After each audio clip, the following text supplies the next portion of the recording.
Hey guys. Um, so something's happened. It's one of those things that can happen to anybody. It happens to a lot of people. But somehow you still think it can't happen to you. And there were signs, symptoms over the last year. I just didn't want to admit it.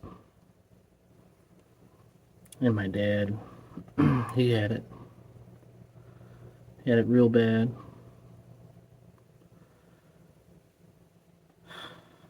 And I'm still at an early stage. But I think it's important, to kind of come to terms with it. And it just helps to say it out loud. I'm into sports now. Take me out to the ball game. Take me out with the crowd. Buy me some peanuts and cracker jack. I don't care if I never get back. I've had a long, proud history of not caring about sports. Nerd stuff and sports were vinegar and water. We wore Batman shirts, they wore Pistons jerseys. We collected comic books, they got girlfriends. That was the law, as old and as true as the sky. I couldn't have cared less if Sammy Sosa hit a three-pointer into the end zone or whatever. And that was my relationship with sports for 3 decades. Until it wasn't. This past year, I was doing my usual geek circuit. Game expos, Comic-Cons, card shows. These days, sports cards and Pokemon share the same floor. Different tribes, same building, an armistice. And the buddy I go with, he's a sports guy. But Kyle's a good person, so I don't hold it against him.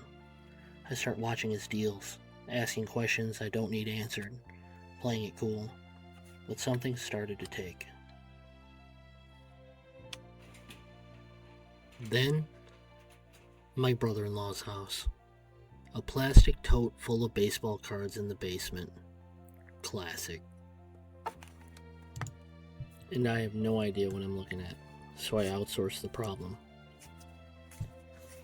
Junk, Kyle says. Junk wax era, he calls it, and picked through. No real value, and that should have been the end of it. But it was already too late. I told myself I'd flip through them, maybe make a little money.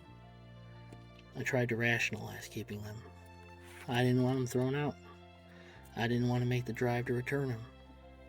But the truth is, they already had me. I was fascinated. No uniformity, different sizes, some glossy, some half glossy, and some just cardboard. As many card frames as companies making them. And all of this happening before modern trading card games even existed. Before I even existed. The backs look like Dungeons and Dragons character sheets. Stats, history, lore. That's when I fall down the YouTube rabbit hole. I start discovering the stories. The chess match between pitcher and batter. The myths built around players. The sanctity of the Hall of Fame. The reverence for stats, legacy, and history. The weird, sincere patriotism of America's pastime. Any collector of cool shit owes a debt to baseball cards for pioneering the hobby. And somewhere along the way, it hits me. Those shirts were never that different. We just picked different heroes, different origin stories, different ways of keeping score. And I realized something else. With sports, everywhere that there are people, enormous amounts of culture, emotion, economies, all organized around the great work, games, around rules, around play, around people who choose to take it seriously. And whether it's Pokemon, comic books, video games, or baseball cards, that's what the Grasshopper has always been about.